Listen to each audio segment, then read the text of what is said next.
Hello, my fellow donkeys. And let me paint you a picture. Let's say you create a game that has the best character development the video game industry has ever seen, with the best detail the industry has ever seen, and much more groundbreaking stuff. Your game is nominated to be Game of the Year. Everyone is sure you're going to win, but then you get beat by a video game that is basically a freaking cutscene game. The following clip is a real-life scenario. And the game award for Game of the Year goes to God of War.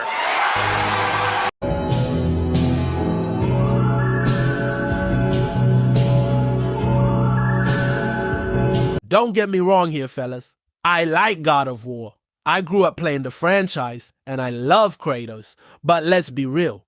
If I had a kid and he was some dude who worked at McDonald's and my friend had a kid who was a freaking millionaire, I wouldn't tell my friend that my kid is more successful in life. It doesn't matter how much I love him. It's simply not true. And my future kid, if you're watching this and work at McDonald's, I want to tell you to smash that like button, hit subscribe, and ring the bell so you don't miss my next video. Also, I hope you drop ice into the chips fryer.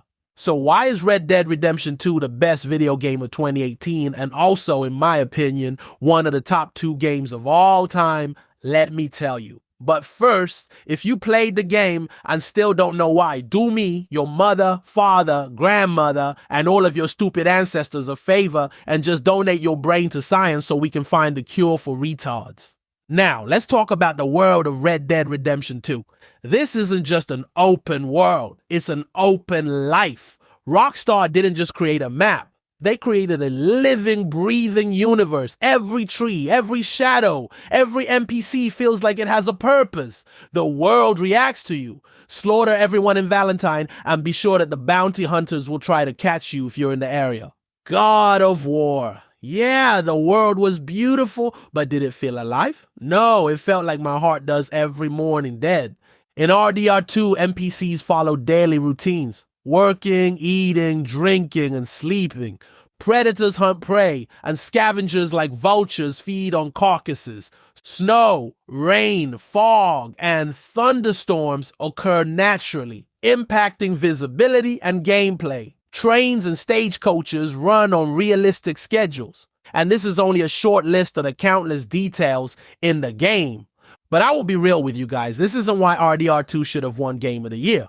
The real reason is the story. At the start, Arthur is a tough outlaw, loyal to Dutch von der Linde. He follows Dutch without question. Arthur believes in Dutch's dream of freedom, even when it means doing bad things. But as the story goes on, Arthur starts to see cracks in the gang and in Dutch himself. Dutch changes, becoming selfish and reckless. Arthur begins to doubt if he's been following the right person all along. His close friendship with John Marston makes him think about family and loyalty differently. When Arthur learns he has tuberculosis, everything changes. He knows he's dying, and it forces him to reflect on his life. He starts to care more about helping others than himself. He protects John and his family, wanting them to have a better life than he did. Arthur's actions become selfless. He helps people, spares lives, and stands up to Dutch when things go too far. He realizes that his life can still have meaning, even if it's short. In the end, Arthur, depending on what you choose, sacrifices himself for John. He says goodbye to his beloved horse and fights for what's right. Not for the dream or the money, but for the good. And let's talk about those endings. It's not just a matter of good or bad choices. It's about what those choices reveal about Arthur. If you've played honorably, the game rewards you with a final moment of peace, a view of the sunrise as Arthur breathes his last. If you've been dishonorable, well, enjoy your pitiful last moments. Rockstar didn't just give us a protagonist, they gave us a mirror, showing us who we are through Arthur's journey. Man, even as I'm writing this, I almost cried. This is a masterpiece. I know the God who calls his son boy for 20 hours. And don't even get me started on the music. The soundtrack in RDR2 isn't just there to fill the silence. It elevates every scene. When Unshaken plays as Arthur rides back to camp, realizing his time is running out, it hits you in the soul. It's like the game is whispering, hey, you're going to cry now. And you just do. Compare that to God of War's admittedly epic orchestral scores, and sure, it's great, but it doesn't hit you the same way. Now, let's be honest. Rockstar Games didn't just deliver a game, they delivered art. They set a new standard for storytelling, world building, and emotional depth. God of War is great, but it played it safe. It followed the formula of a character-driven action game and executed it well. But it didn't reinvent the wheel. RDR2 took risks. It slowed things down. It asked you to live in its world, to feel every moment, to care about every character. In RDR2, even the seemingly unimportant characters have depth. Strangers you meet on the road have stories. Tragic, funny, or downright weird. Help a drunk find his way home, and days later he might thank you in town. Refuse to help someone? Watch how the world reacts. This isn't just a game, it's a simulation of life. But here's the thing that sets RDR2 apart. Choice. Real, meaningful choice. Not just in how you approach missions, but in how you live as Arthur. Do you rob a train or let it pass? Do you forgive someone who wronged you or shoot them in cold blood?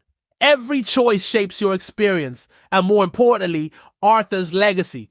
And let's circle back to that narrative masterpiece. Arthur's transformation from an outlaw to a man seeking redemption is unmatched. It's a journey of introspection, of questioning one's purpose, and of finding humanity in the darkest corners of life. Arthur isn't a hero, but he's not a villain either. He's human, a flawed, complex, and deeply relatable character. And that, my fellow donkeys, is why RDR2 isn't just a game of the year. It's a once-in-a-lifetime masterpiece that redefines what video games can achieve.